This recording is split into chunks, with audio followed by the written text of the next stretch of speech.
Black-breasted roller quite close to us. I'm just going to stop. Have a look at this beautiful bird. And who knows how many different colors there are on a lilac-breasted roller. If you know how many colors there are, let me know. Drop me an email on questions@WildEarthTV. Oh, off it goes.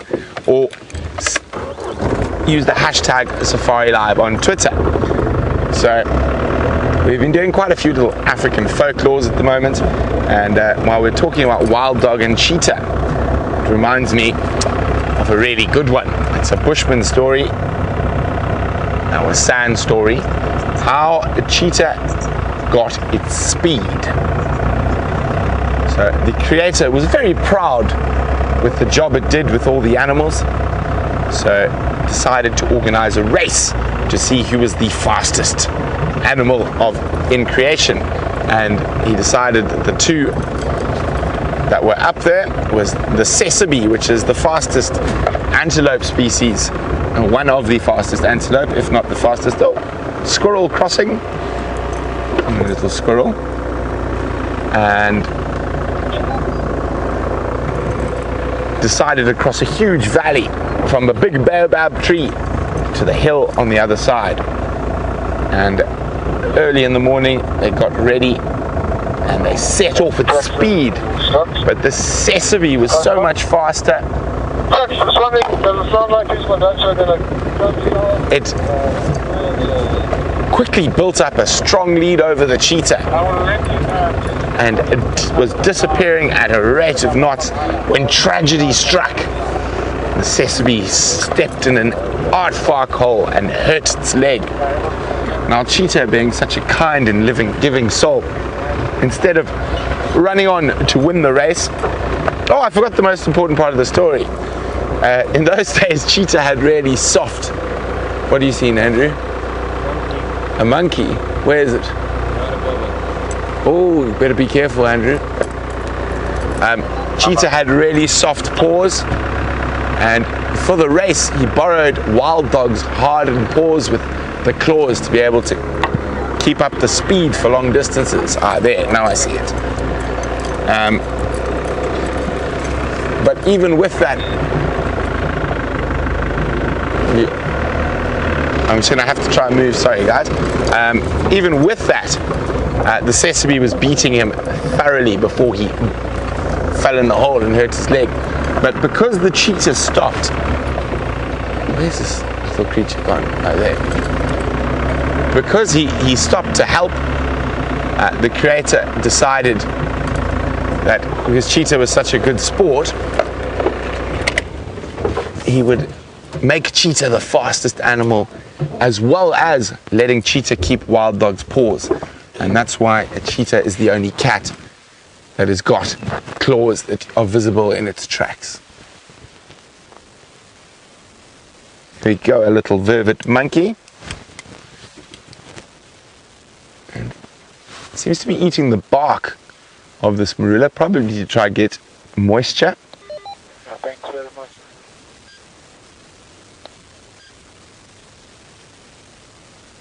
I wonder where the rest of the troop are.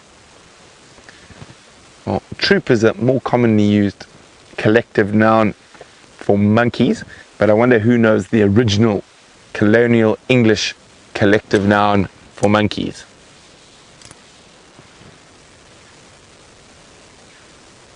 If you do know that answer, send it in to me.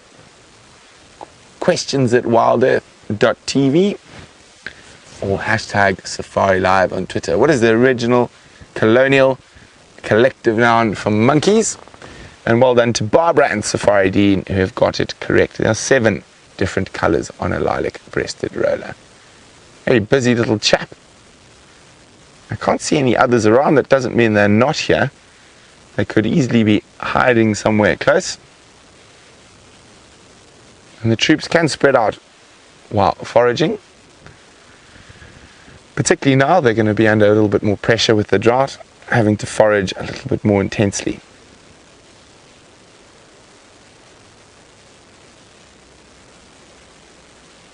Still see him, Andrew? He went behind the log. Well, let's leave that little monkey to carry on with its morning of foraging. We're going to keep looping around, seeing if we can have another spot of that cheetah. Cow. There we go. Everyone was wondering what we were staring so intently into a tree about. I'm sure when they saw us doing that, they were like, oh, maybe there's a leopard, but not, just a little monkey. And interestingly enough, that's just a portion of them. There are more off into some thick bush. It's probably not worth even. Let's try and show them quickly, Dave. Off to the right in a few thick bushes. There are a few more dotted around in there. So I'm not sure how many are there. The majority are at the water's edge though. But they are creating quite a commotion and a fuss at the water's edge. So let's take an eye on them there. Or keep an eye on them there. And I'm sure we're going to see them stamping about. Oh, there's a kudu coming onto the scene. That young foal needs to be careful, and zebra can be quite vicious animals, and stallions who are not the fathers of young foals will often attack them and kill them. A horrible scene that James and VM saw not so long ago. We arrived, well, it was quite a while back. Oh, some warthogs are now arriving. How cool is this? Horrible scene. James was out on tracking team. Look at all those pigs. Looks like two mothers possibly with their offspring, but a possibility that one mother had 6 youngsters. I'm not entirely convinced that that's possible, but there are people that believe that. I'm more inclined to think that they generally have 4 youngsters, the piglets. Anyway, as I was saying, probably about 6 months ago, James and VM, who were out on tracking team, came across a poor zebra foal that was being kicked to pieces by a few stallions. They stopped and continued chasing the females around, and obviously the stallion who was in charge of them, but the damage they had done proved to be fatal to that young foal. They had broken its leg. So let's hope that doesn't happen here, but in times of droughts like this, we can expect to see animals' tempers flaring, abnormally so.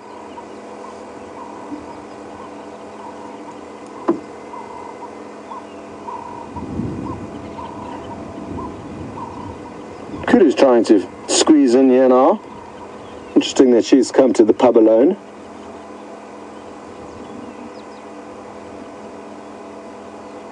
Well, the wild dog are not too far beyond the dam wall that you can see in the background there.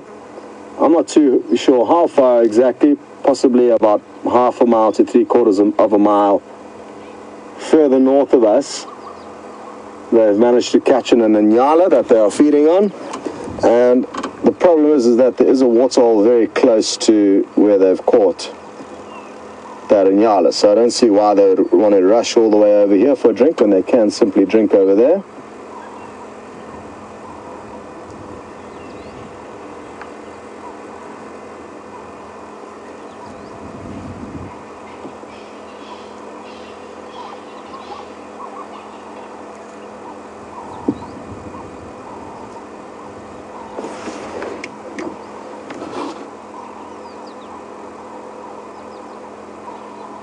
Hello, Sandy and Julia,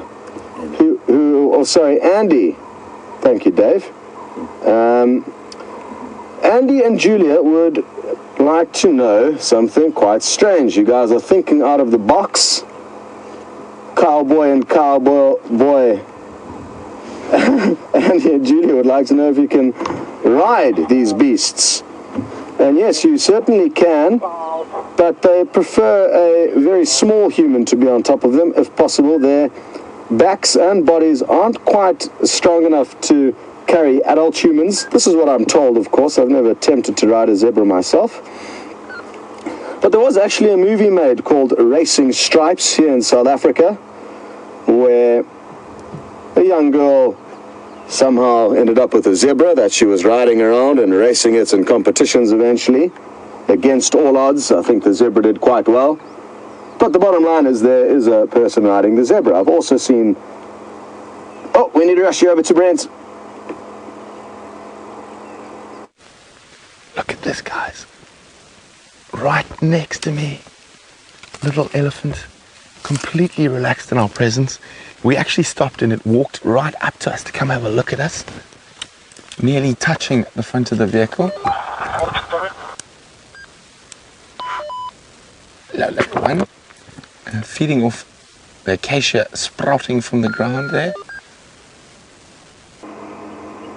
You can see those impala, they're literally jumping for joy. Off goes the kudu now. And what a beautiful scene this is here at the Sydney's waterhole. It's the biggest source of water close to Djuma at the moment.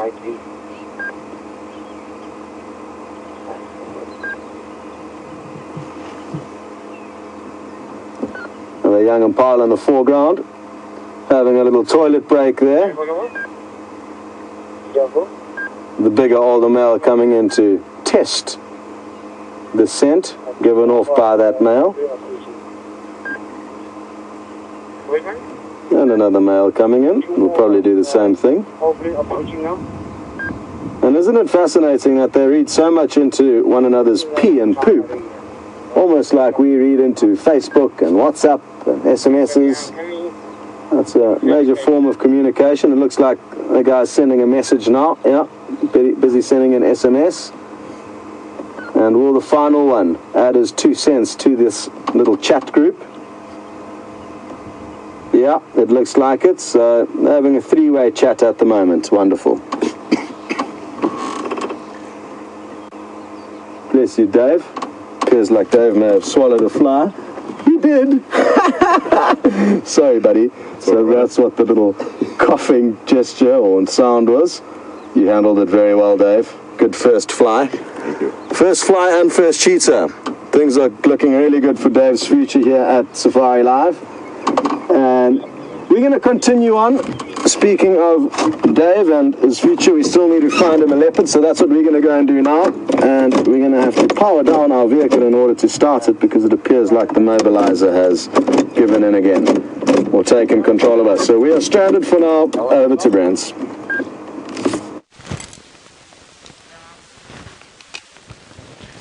So we're still just sitting quietly in the middle of this herd of elephants. Some more have come from the west of us and slowly making their way towards us. Beautiful big herd. Yes, hello mister. That is a little boy. You can see by his behavior in the road in front of us. Yes, not so brave. And look at this tiny little baby here. So cute.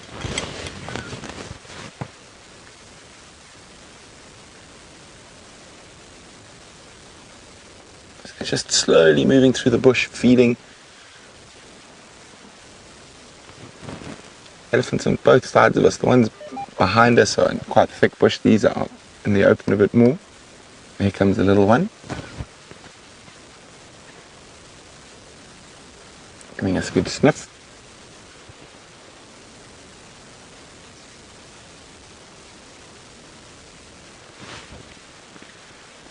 So what I'm going to do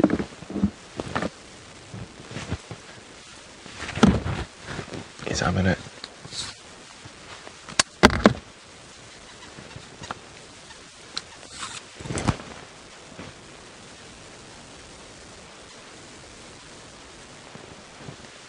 move around and try and get ahead of them so they can walk into us. So just bear with me while we move a little bit. No elephants behind us, Andrew?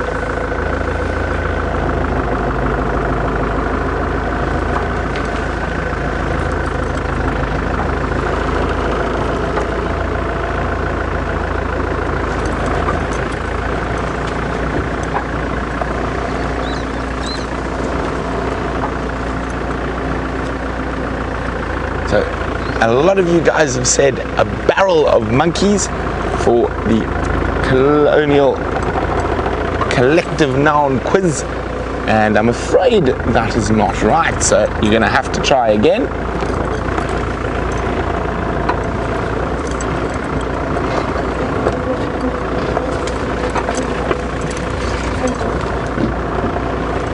We forget how wonderful those little vehicles we drive in are when we have to drive a long one like this.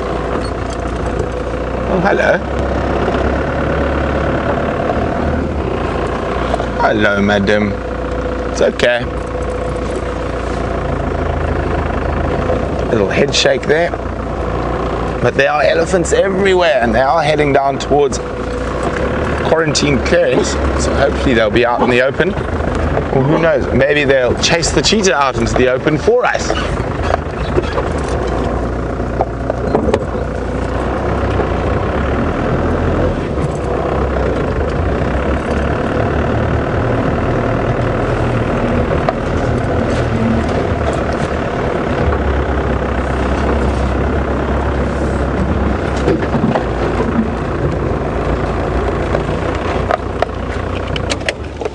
There we go.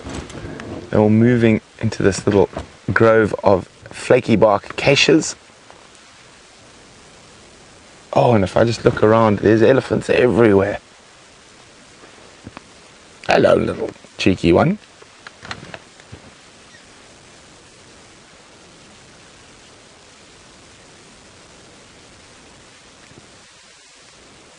There's something incredibly special about being surrounded by elephants.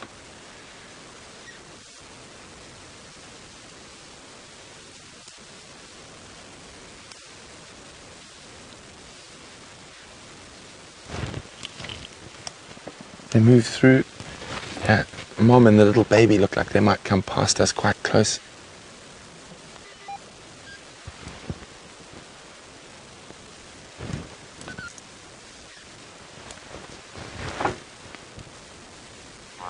They don't have that bad an eyesight, so I'd say it's reasonable, but they do rely more on their hearing and their smell.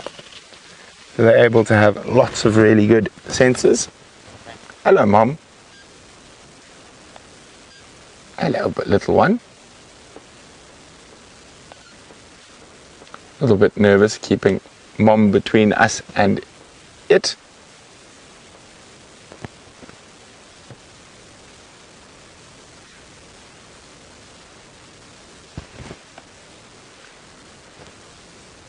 So we just have to keep quite still here.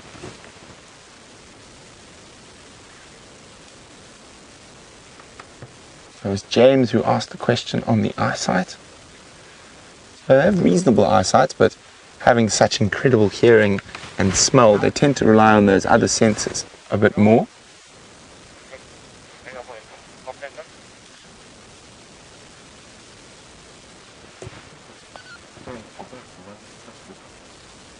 Oh, there we go. There's a female elephant that Andrew likes to call Fang. And it's because she's got an inverted tusk. I'll try. Once we are able to move, we let these guys move past. Sorry, I just need to be on the radio. We'll go have a look.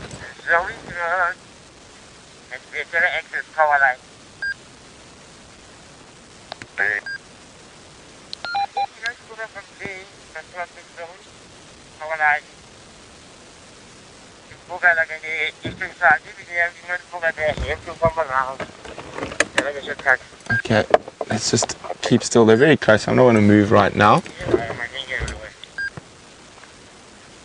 Hello, Mom. There's another big clumby between quarantine and Zoe's heading towards quarantine.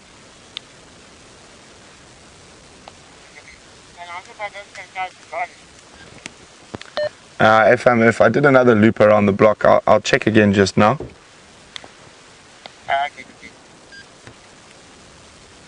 So when a female elephant's nice and close to us like this, Andrew's going Picasso, free hand, so you can get a better view.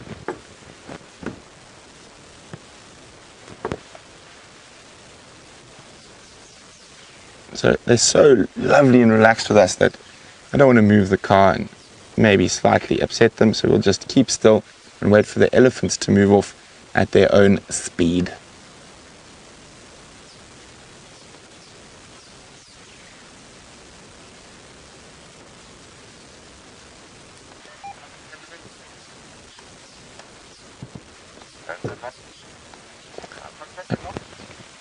Since we're sitting so close to elephants and they are such incredibly large and powerful animals, Brenda in Virginia is wondering, well, if one charges us, will the others join in? Sometimes, especially with breeding herds, that multiple cows might charge, but it's not always a fact. Sometimes they will, most of the time they won't. And if you drive carefully and you read their behavior correctly and give them space when they need it, you shouldn't get charged. You might get a warning charge every now and then, or a little head shake, but very seldom in my life have I experienced full charges while on a vehicle.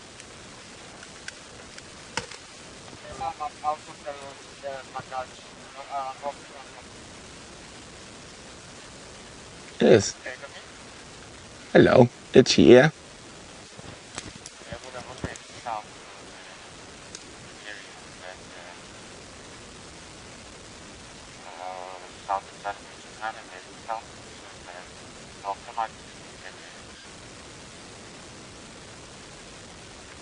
Isn't that wonderful?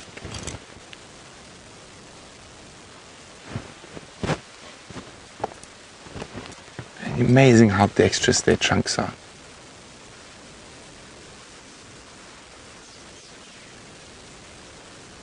And she's eating a little sickle bush.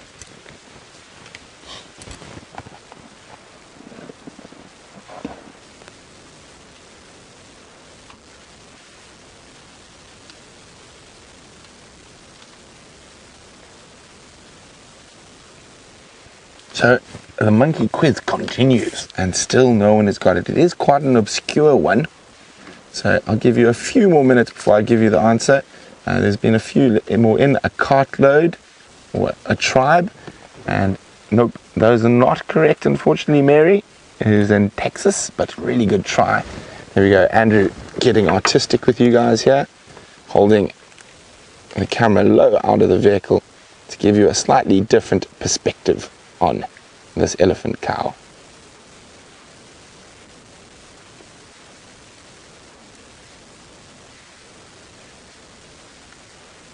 There she goes. So that's giving us enough space that we can happily move now.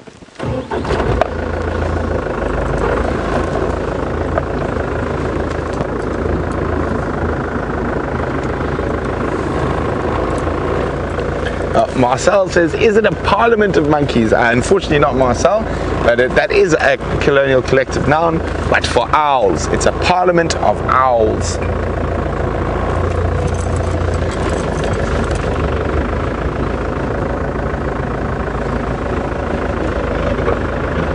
So let's go see if the elephant Andrew calls Fang is about.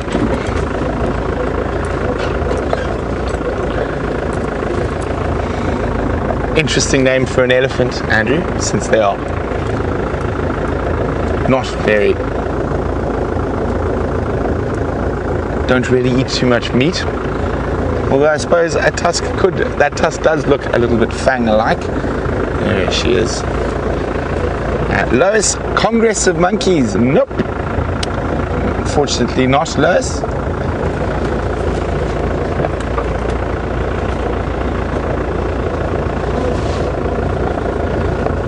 There we go. That's a really, really interesting tusk, and obviously it's just a bit of a genetic anomaly. And even though it's facing the wrong direction, if we have a close look on the tip of that trunk, it is very much used. And we see that little notch in the trunk. And I wonder who can figure out what that notch is used for. What would possibly wear a tusk like that? What does an elephant eat that causes that notch in the tusk? And if you do know, let me know. Pop me an email on questions@wildearth.tv or use the hashtag SafariLive on Twitter. Very interesting little notch.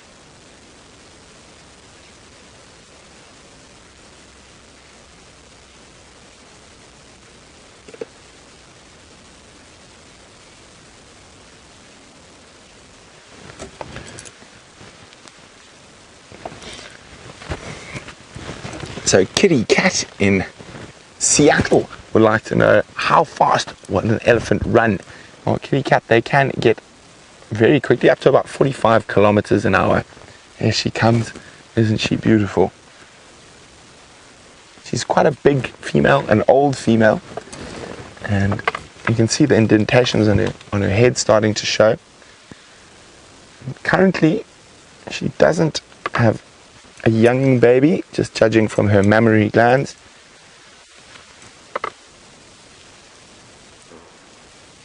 She's munching on a buffalo thorn, one of the few evergreen trees we get out here. Going to be very important for a lot of animals this year, the buffalo thorns.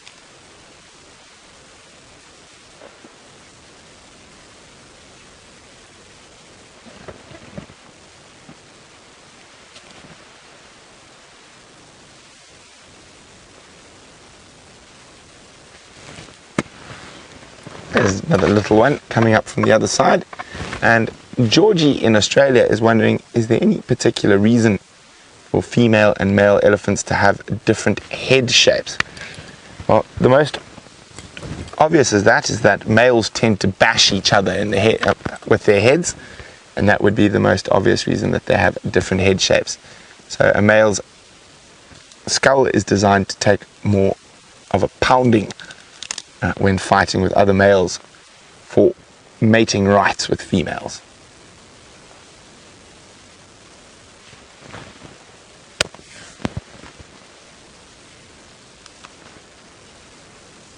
Now, I'm going to guess throughout this there's probably 70 or 80 elephants all spread out through the bush here. You can't see them all together. And there seems to be a few more coming from the north as well.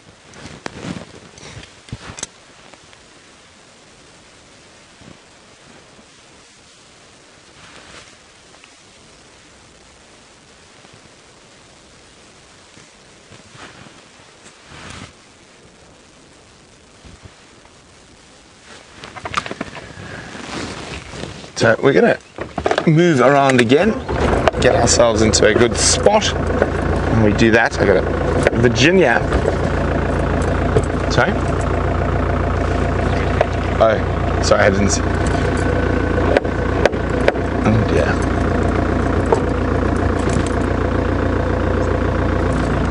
Okay.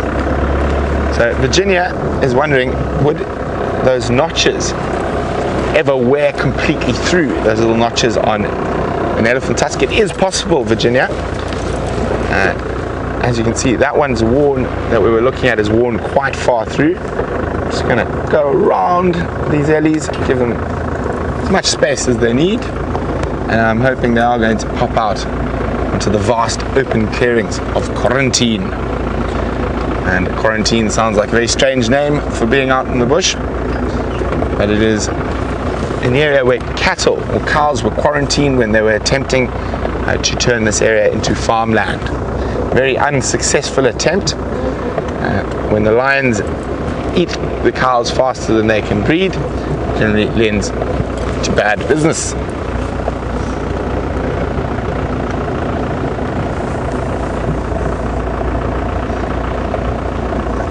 So there's elephants behind us there.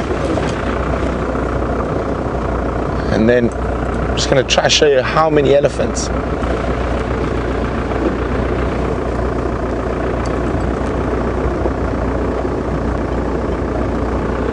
So we've got lots of different answers. A bag, a mischief, all of them are unfortunately incorrect, so I'm going to give you the answer. It is a shrewdness of monkeys, is the old English colonial collective noun. As you can just see, as we, oh yes, very upset, very scary, as we pan through, and these elephants continue even further on into the bush beyond.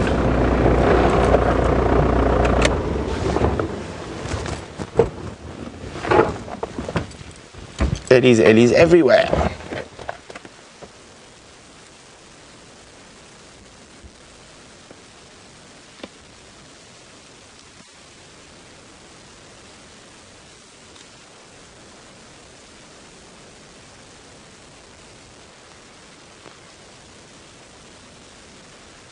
These eddies are going to keep moving through. I'm going to move on. I'm going to do one last check for that cheetah and then I'm hoping by the time I come back to the elephants, they'll be nearly at the water hole, and we could have some splashing and playing around.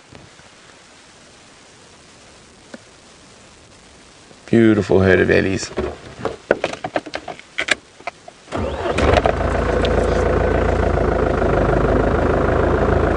So as we move off to do one last gander at the Shikankanka, let's see what Scotty's up to.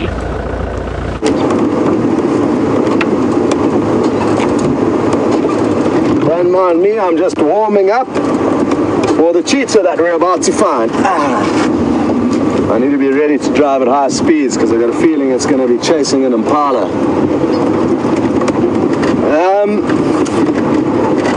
No updates from us, other than it is good to have you back.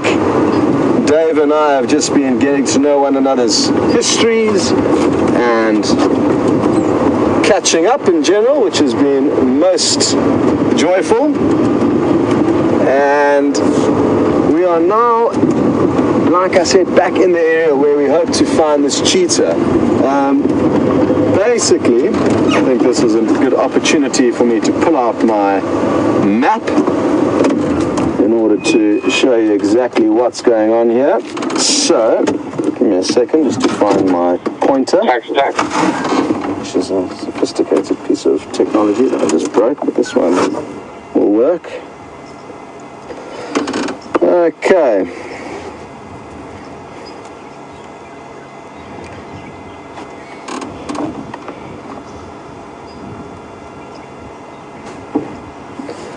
Just turning on the game drive radio. Okay. So. Over.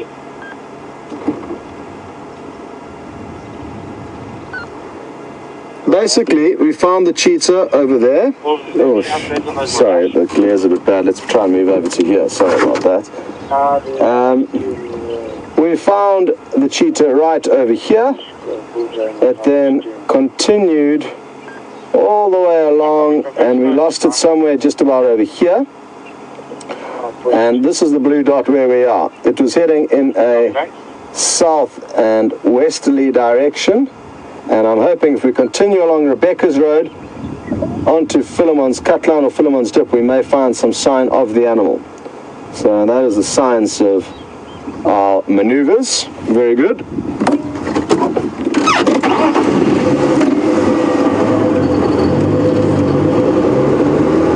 Are interested in trying our best to find this cheetah. I wonder if it's not sleeping nearby or if it has in fact moved in our distance. Impossible to tell, but it didn't seem to have that fairly full belly, which may mean that it hasn't gone too far. There's no guarantees with that though. And what was interesting was that day that we had the cheetah feeding on a die-kit, consumed an entire die-kit, stomach was very full. It moved a considerably large distance to where we found it that afternoon on a swelteringly hot day, right in the center of the quarantine clearings. So you can never be too sure what these animals are going to do, I guess is the bottom line. The fundamental point I was trying to get across.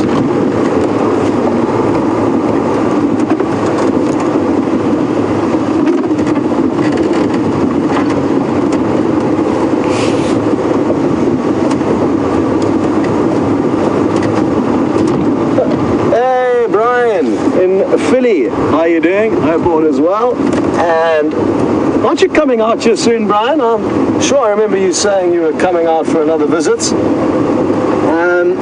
Brian would like to know if king cheetah are ever seen in the wild anymore, and they are from time to time. The last one was quite some time back in the Kruger, I think maybe 20 years ago. So quite a long time since one was recorded in the wild, and just like the recessive gene of white lions, that does occur naturally in the wild. It doesn't occur very commonly. And what you'll find is that in captivity, there are, over to Brent quickly.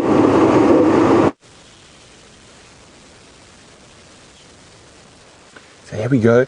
Not often we see these birds sitting still. It is a little European or barn swallow. normally on the wing. They're quite nice to have them having a little rest. Always wonderful to catch them when they're sitting still. And as their name hints towards, they migrate from Europe. And they like nesting in barns and all human habitation.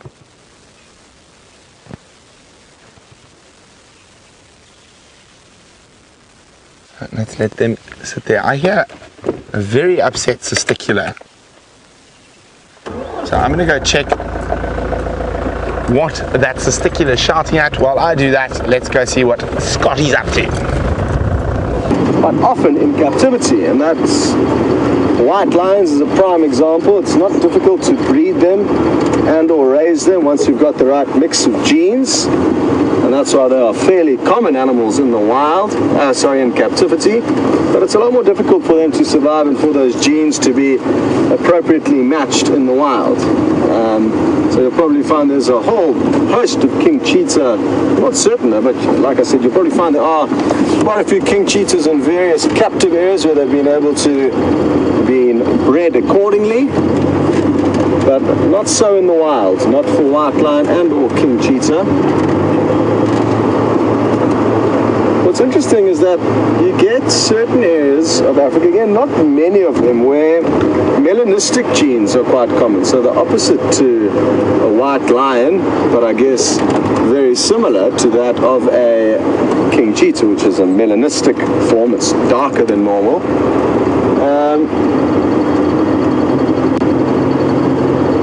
So the areas where melanism occurs, you can get quite localized and quite common sightings of animals like serval. I know the Aberdare Mountains in Kenya is a great place to see melanistic serval. Whereas there's no other areas that I can think of in Africa where you can go specifically to see leucistic animals with lighter pigmentation. The duiker just came running out from here, so I'm clearing off in the hope that the cheetah may have caused it to run across the road here. But duiker, as their name suggests, being a diver, is what they do. They dive off into the bushes just about every time you lock targets on them.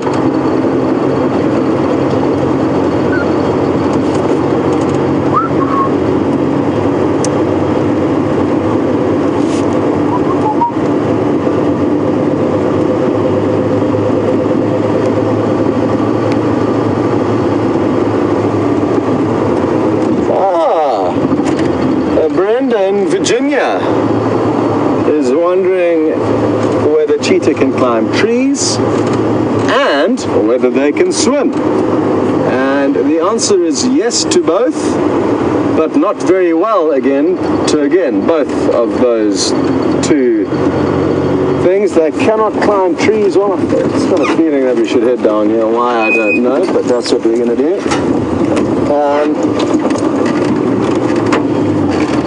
If you threw a cheetah into a dam, it would be able to swim out.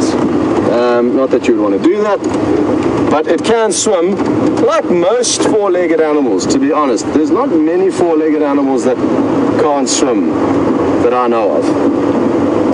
Most will be able to just make a plan and get from A to B. And I'm sure a cheetah's no different, although I've never actually seen a cheetah swimming.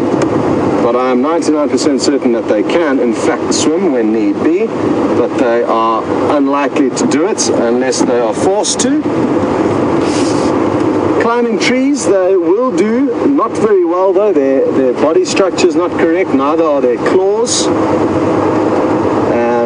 But they can climb down fallen down trees or to a small fork in a tree that they can clamber up. Brendan, like I showed earlier in the tracks, their claws are always protruding out, so they are blunt, like the claws of a dog or a hyena. They are unlike the claws of a lion or a leopard that can be retracted from their sheaths and be kept razor sharp for the purpose of climbing trees or latching onto prey. The cheetah's got a different foot structure. So it's not common to see them up in a tree, and really the only big cat in Africa that is profound at climbing trees is the leopard. Lion and cheetah are both fairly hopeless climbers. I'm not sure who would win out of the lion and the cheetah though. For second place,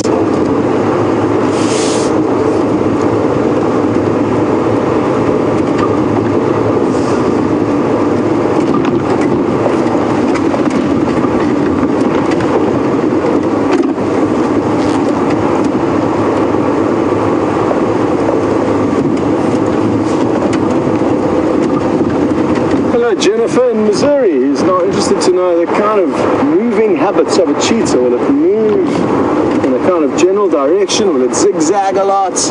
And I guess it's going to be 6 of one on one day and half a dozen of the other on another day.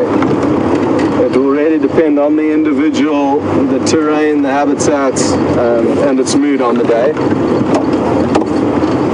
I mean, I guess you got a little taste of how they move when we were following it. It was weaving a little bit from side to side, but it did have a general direction for the couple of minutes that we were with it. But to put things in perspective, I guess, the story I told earlier of the cheetah that finished the Duiker close to the Arathusa airstrip, and then that afternoon was on the central parts of Djuma, a considerable distance away. When that cheetah finished the Duiker kill, it headed directly in an easterly direction, which would have taken it about a mile south of Djuma's southern boundary. And yet that afternoon, that very same cheetah was slap bang in the middle of our property. So after heading dead straight east for at least half a mile, before it crossed out of Arathusa where we could no longer follow it, to where we found it, I mean, it changed direction drastically. Maybe it had headed east in order to drink, it knew something was there, and then from there it came to quarantine because it knew it was there. I'm not too sure. And again, I haven't spent huge amounts of time with these animals, so I lack the insights I do have with lion and leopard.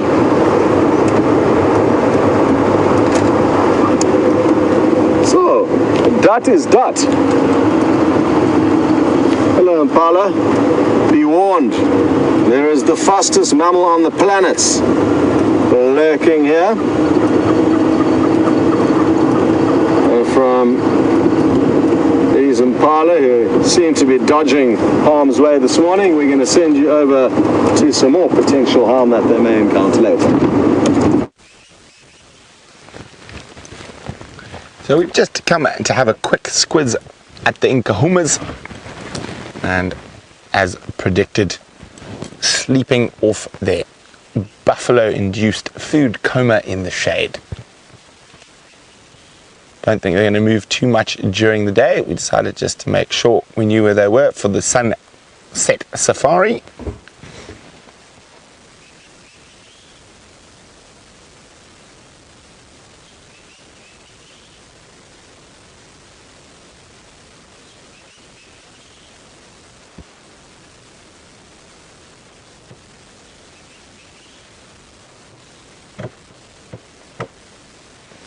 Now, Liz Larp is wondering, is there such a thing as a menalistic lion? Now, I know there's that picture doing the rounds on Facebook of a big black male lion, but I think that is a photoshopped menalistic lion. I've never heard of a menalistic lion in the wild. Leucistic in the white lions of the Timbavati, and even albinism in certain cases, but never a black lion. Not sure if it's possible. It might be, but maybe it is very rare. Maybe that menalistic gene is very deeply buried.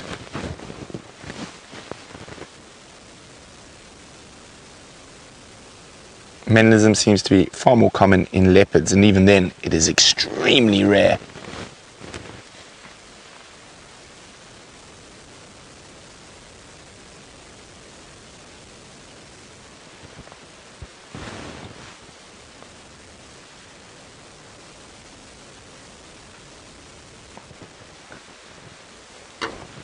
So, on the subject of white lions, TB on YouTube would like to know, have there ever been recorded cases of white lions in the Sabi Sands?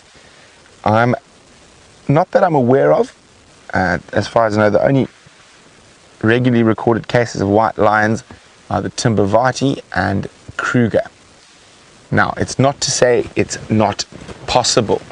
Now, those Birmingham boys come from a pride that occasionally produces white lions. So they might be carrying that recessive gene. But in order for that recessive gene to come about and for us to have white lions, it would mean that the females would also have to carry that gene. So it is possible. And Timbavati isn't that far away from us. It'll be interesting to see when the Birminghams start siring the next generation of northern Sabi Sands lions, whether there's a white one or two. I would say probably not, but wouldn't it be amazing if there was?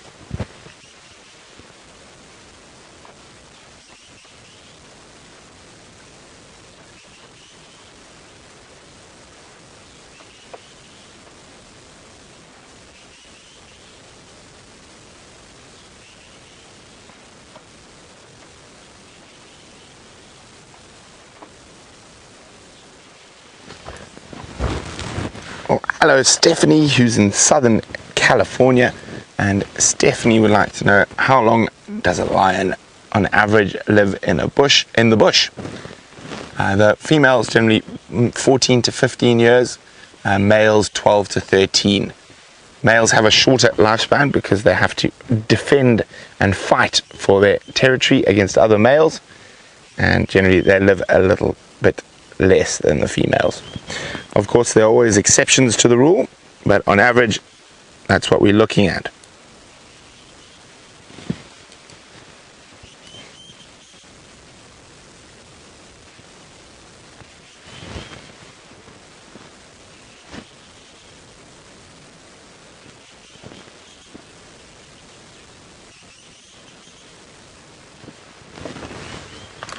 UK expat in Pennsylvania is wondering, do lions suffer from intestinal parasites? And the answer is an emphatic yes. Lots of different types, many different types of tapeworms, flukes. Lions are full of intestinal parasites. Oh, sneezing. Oh, bless you.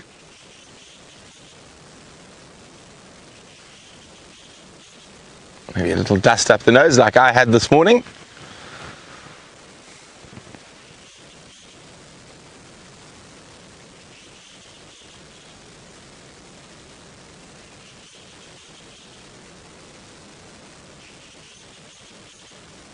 Isn't that beautiful? You can see almost every little bit of detail on that lioness.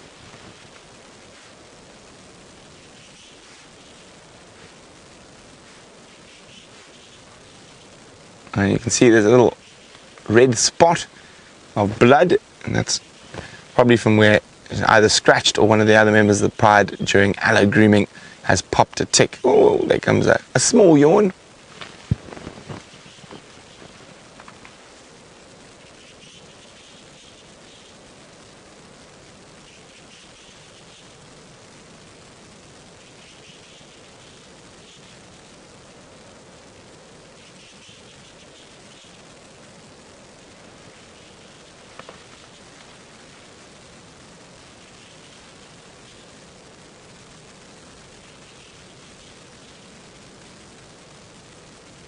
I'm giving 1 second for them to try to look. Hey, for it. So we've got an update from Ross about the Birmingham boys that are down to the east of us at the moment. Apparently one is an Oncoral and it looks like it's got a possible broken front leg, not putting any weight on it. Of course, without having seen it, I can't say whether broken or not, but lions, male lions in particular, are often limping and hurt and whatnot, and we are often amazed, or I'm often amazed, how quickly they recover from what we would think to be a catastrophic injury. So definitely keep an eye on it, but there's a strong possibility he'll be just dandy. So I think those sneezes are about the most action we're going to get here. So I'm going to head on again and see if those elephants are not making their way towards the waterhole.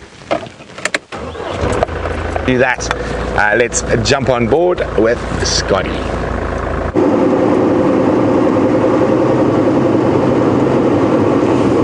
So, the sleepy lions with the energetic Brent, that must have made for an interesting cocktail. We are slowly perusing Philemon's cut line, still with the hope of finding another glimpse of the cheetah. But there's been no sign of him yet. Not a single track, but bearing in mind how hard it was to find a track on the area road where we basically knew exactly where he crossed, gives you an idea that it is not very easy.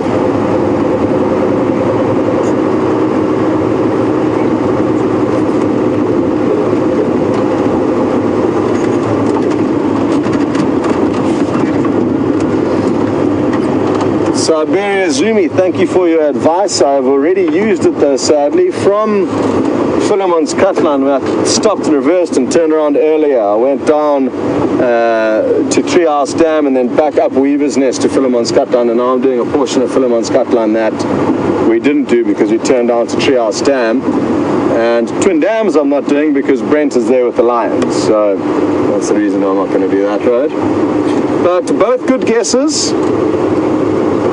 We should get more vehicles and then you guys would be able to tell us exactly where to go or drive yourself around. That would be fun, wouldn't it? An automated vehicle that you can control from your home. That way you don't have to rely on our bad decisions. And who knows, maybe one day that will happen. Anything is possible in this technologically advancing world that we live in.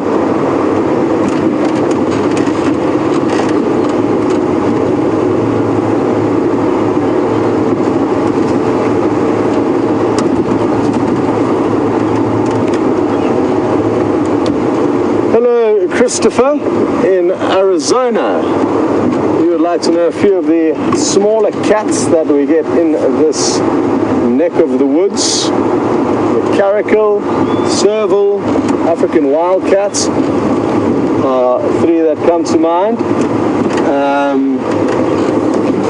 All of which you don't see very commonly here. I think a serval's the only one of those three that we've managed to capture on film. Other than that, no small cats. So 3 big cats, 3 small cats that I can think of. There are many different types of strange little cats and different variations. You get golden cats and all kinds of small, really small cats that occur in various parts of Africa. Let's stop in the shade here and have a look at some of these creatures. What else is around? I guess we should just page through the cat section, eh? That would be the logical place to start. So, cheetah. Sorry, let me just try and get the glare a bit better. That seems to work. Check. This morning, leopard. Check. Lion. Check. The 3 big cats. African wildcat. This is the first of the smaller ones. It basically looks like a domestic cat with a bit of bush-felt patternings. They're also sometimes called, I think, black-footed cats. They've often got a very black foot. There we go. Cute. The backs of the ears of the African wildcats are rich red-brown in color, they say. Very good. Then we get the swamp cats. Good grief. In northern Egypt. That's why we don't know too much about it. That's that critter over there. And this is the small spotted cat at the bottom. It's very cute. And it's tiny. It only weighs about 1 to 2 kgs. It's only about 25 centimeters tall. And there's 2 subspecies, and that's these 2 pictures there. Small spotted cat, you actually get those in South Africa. Also known as the Antil tiger. Very good.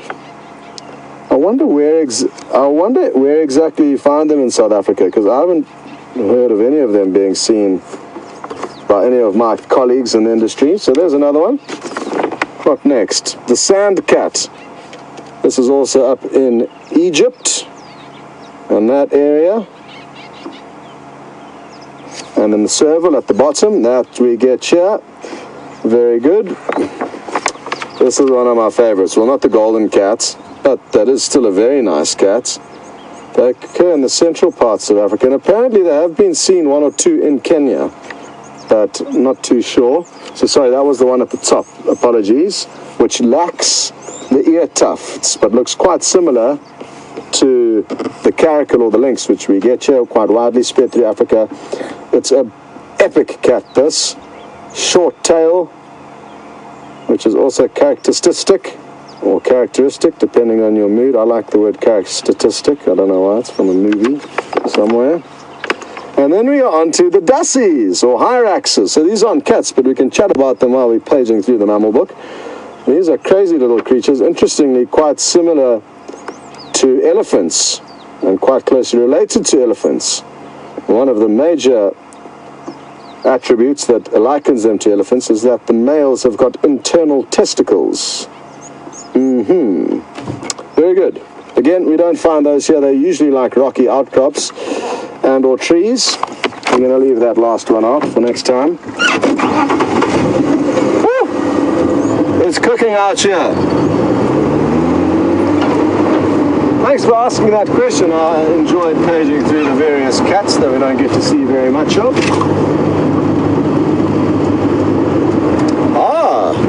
It sounds like Dave has got some people that are wanting to sneak a little bit closer into their lives. And do you have a Twitter handle? Not yet. Not yet. Well, Dave's got some homework. He's going to have to start a Twitter handle. Instagram? Yes. Okay. What is it? Under David East. Is it a private or a public? It's public. Okay. So he's got a David East Instagram. There we go. That should keep your appetite satiated for a while. We can do some investigating into David's dodgy history. He's been in prison 3 times as part of a development plan. We're trying to straighten him out here in the wilderness. I'm only kidding. David was not in prison, David was not in prison, David was not in prison. 3 times, I'm clear. It was a joke. So there we go, and I'm sure you'll get a Twitter handle up and running at some stage.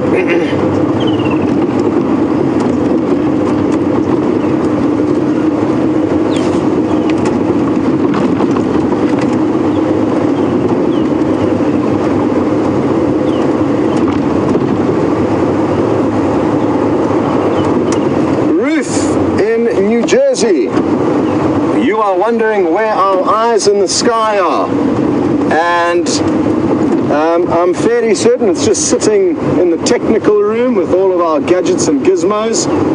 Just Ruth, sadly we've been plagued with tech issues, vehicle issues, which have caused us to lack the time and or equipment to get that drone into the sky. But trust me, we all want it back up there.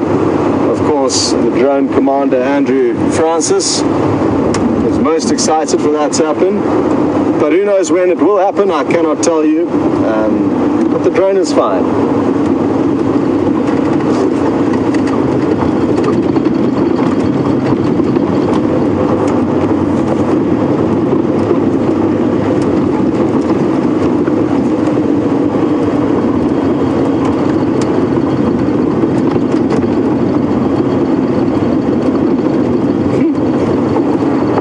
Going down a bit of a slippery slope here. Julia's not interested to know where Wendy, the vehicle is gone, and it's still at a health spa in a nearby town, getting pampered daily by several therapists, and it just can't seem to get enough of that treatment, so it doesn't want to come back for now.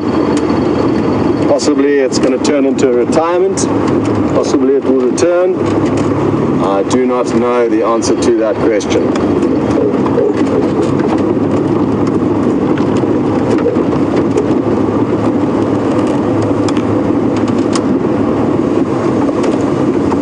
Okay, well we're going to do one final loop down Rebecca's Road, And while we do that, we're going to send you across to Brent's, who's just off over there, not too far away.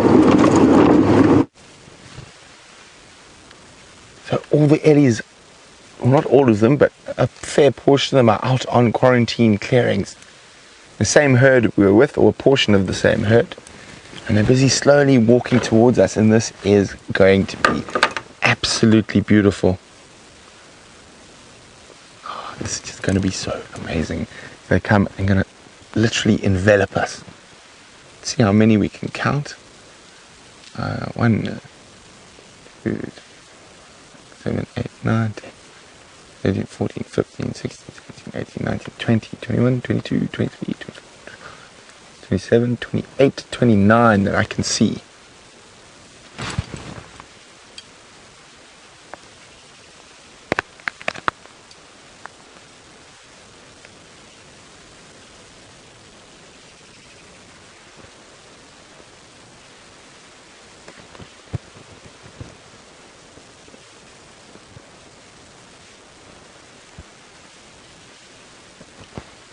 Going to sit quietly and really enjoy this, and hopefully we'll get some nice audio of rumbles. Here we go. Yeah, someone's getting a little bit curious. Here comes the elephant Andrew likes to call Fang.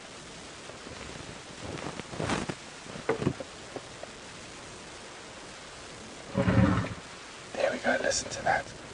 Andrew in front of me. So they're coming right up to us. Andrew in front, right next to the vehicle. Hello. So literally being enveloped by elephants. I'm just going to keep really quiet and enjoy this. Isn't this amazing?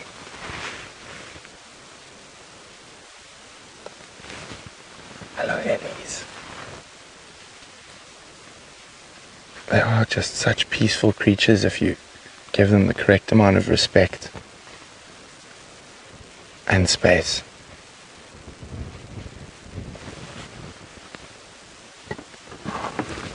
Wasn't that incredible? Most of the elephants were less than 2 foot from the side of the car, and they just moved past, had a quick look at us, and then just carried on.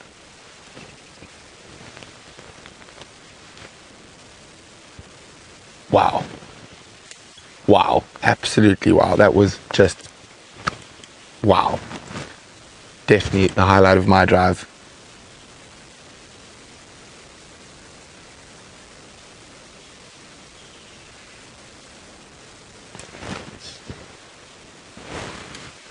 Can see them moving off now. I was hoping they might head towards the Djuma pan, but it looks like they're going to head further south.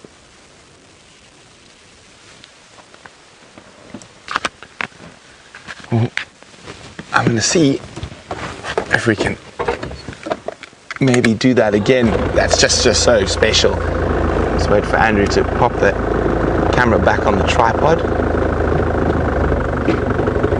Wow, how was that for you, Andrew? Amazing, absolutely spectacular. Isn't that incredible? Absolutely incredible.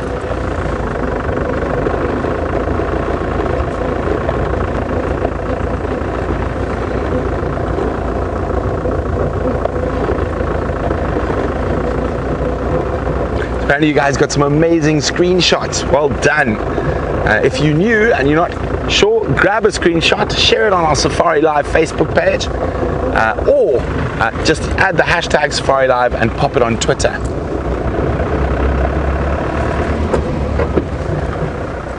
Oh, there's a aerial and a branch.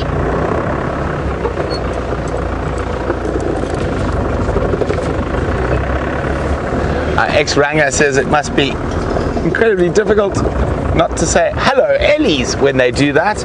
It is. They are absolutely incredible animals. Now, the trick about getting into sightings like that is not to drive yourself there. The trick is to stop and let them come to you. I'm going to try do it one more time.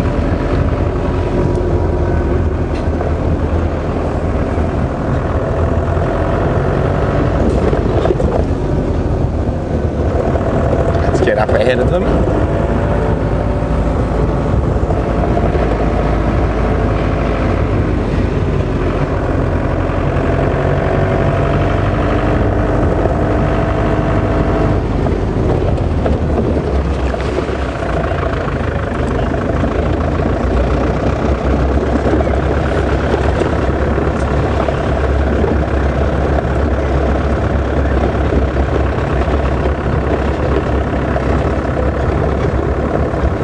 So a lot of comments, wow, incredible, amazing. I feel the exact same as you guys. That was awesome.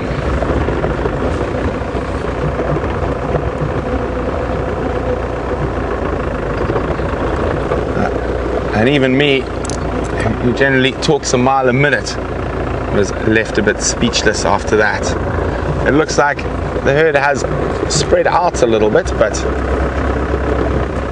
nevertheless, wonderful to be able to just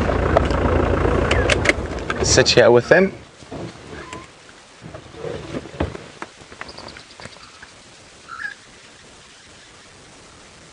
We can hear a squirrel alarming.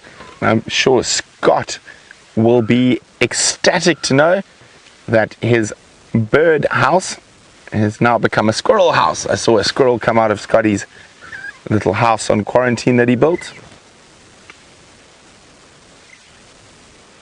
So it looks like what's happening here is the little family groups that make up these big herds are actually splitting off to feed in separate little family groups.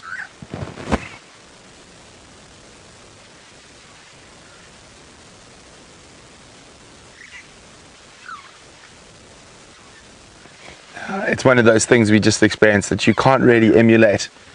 So we might get a few ellies close to us again, but I don't think quite the same as we experienced a few moments ago.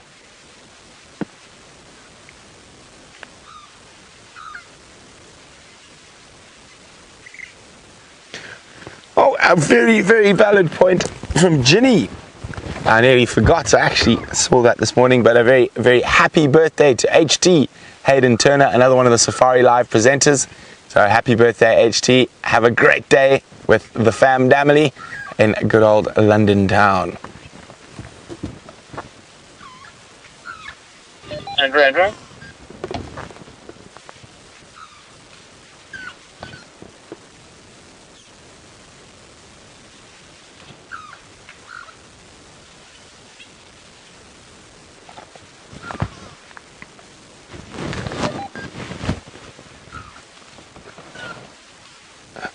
Debbie saying, Brent and Andrew, your hearts must have been racing being so close to those elephants. Was there ever a moment of concern? Not for me, Debbie, just a moment of pure euphoria. Andrew? You can tell if they're going to do damage. Exactly. They're so friendly. If you watch their behavior very carefully, elephants will let you know when they're upset and when you shouldn't do stuff like that, and you then immediately move away from those ellies. But all the reactions of this herd, their body language all tells me that they are 100% comfortable with us around and not going to give us any trouble whatsoever. And we can see here comes a female walking right up to us again. Hello, old girl. So she's chosen to come closer to the vehicle. We haven't forced ourselves into her space. She's chosen to come into our space. Hello, my lady. What you up to? Are you hungry? Not much grass about, is there? Look at that, isn't that amazing?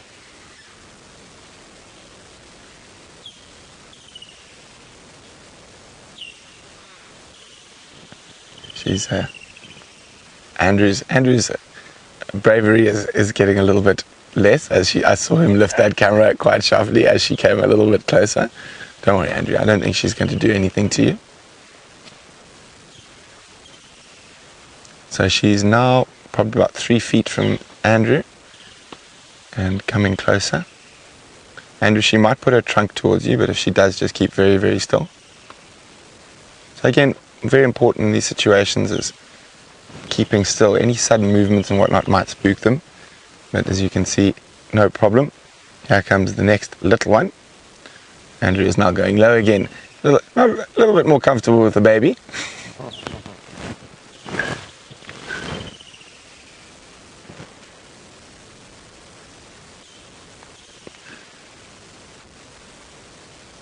And Andrew, are you filming the one coming still? Or the one behind? Oh, there we go. And the next little female. Off she goes past us.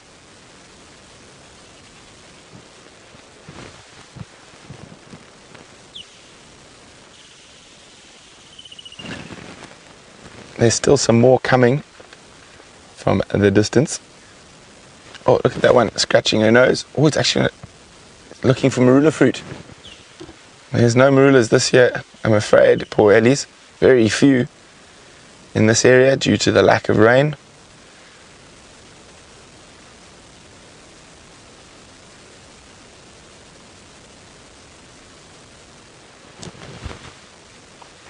And I've noticed they've been feeding off quite a few different species that you don't regularly see them feeding off, like devil thorns, a little weed that grows on soils like this and open areas, as well as quite a bit of terminalia, which they generally only feed on sporadically if the weather's good, and even little indigofras and little very dry pieces of wildflower.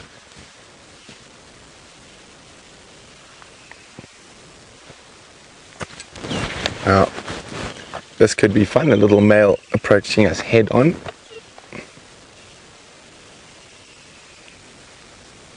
Hello, mister. Are you coming to be big and dangerous and scary? Oh, no, he stopped. It looks like he's seen a little Hemania. Pink bell, little flower. Now I know I can't find any flowers for you guys. The elephants keep eating them all.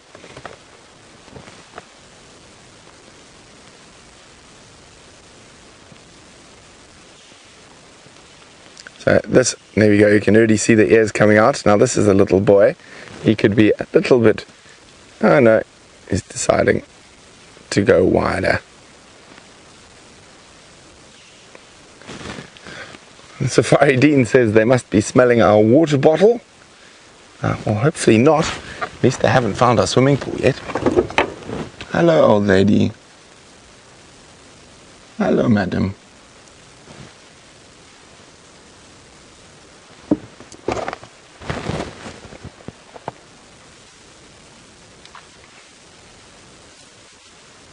You can see almost checking every possible available food source as they move through this open area. There comes another one.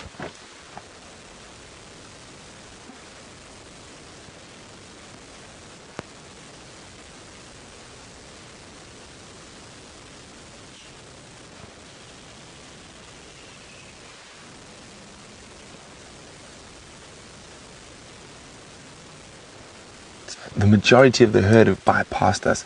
There's one left. And she's obviously found something to eat. Can you see her from where you are, Andrew? Or do I need to move? Oh, she's going to walk. And it is the one Andrew calls Fang. Got it? And she found something that kept her preoccupied, feeding there for a little longer than the rest of the herd. And I could just hear her rumbling, checking where everyone was.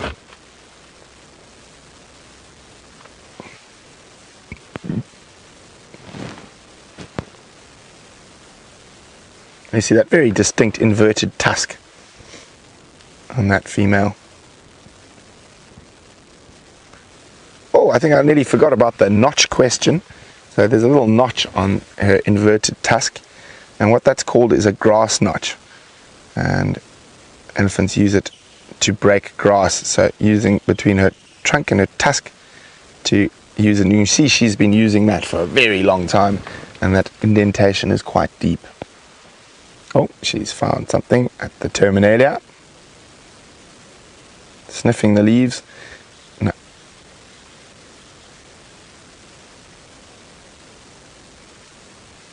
Now let's have a look if she stays. And have the other terminalias, oh no, they haven't yet managed to signal each other that the elephants are after them. So they haven't released too many tannins yet. But you'll notice how they feed and then move. And that's probably because a lot of the food starts tasting quite fuffy after a while.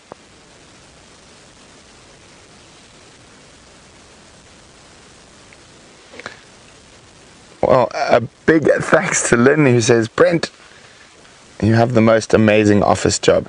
I agree.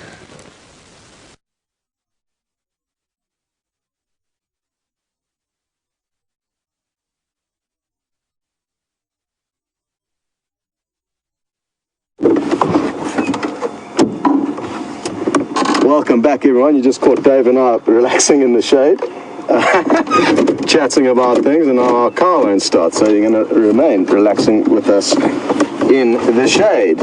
And we were just chatting about Facebook and Instagram and all those things, and I'm told from Kirsty that it appears that Dave is already getting stalked by a lot of you, so he's in for a treat there. I don't know what to suggest. I don't know what happened to Brent's signal. Sounds like you guys are having a wonderful sighting with the elephants over there. Oh, we got lucky.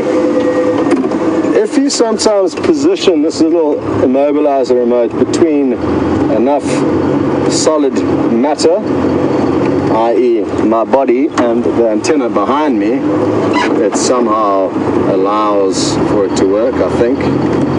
There's some kind of an interference going on there. We're not too far from where Brent is up on the quarantine clearings. I just thought we'd just sit here and listen. This was the last area that the cheetah was seen heading into. We just thought we'd stop and listen. Maybe some alarm calls, maybe just some kind of a clue. But no luck. Oh, well, not a train smash. It's just that Brent's battery died on his camera. So all is well, nothing to worry about there.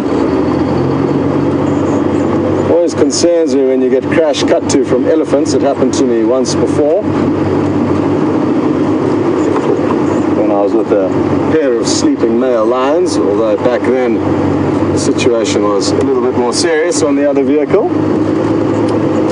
Thankfully though, not the case this morning. Oh, and here are the elephants just up ahead of us, so we will get one more glimpse of them.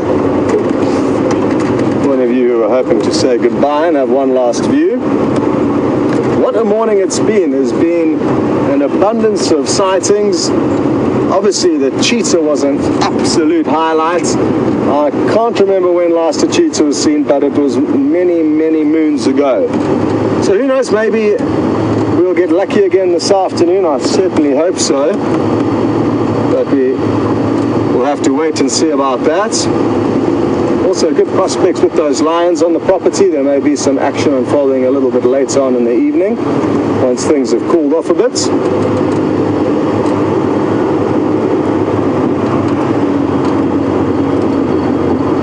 Beautiful. There are elephants everywhere. Just trying to decide where the best stop is to spot.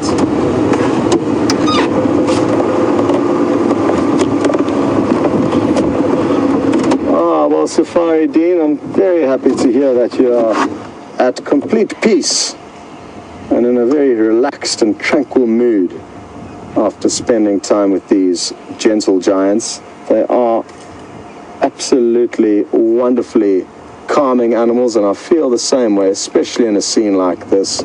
We're just going along, going about their business, and what's best about it all is that it's as if we are not even here.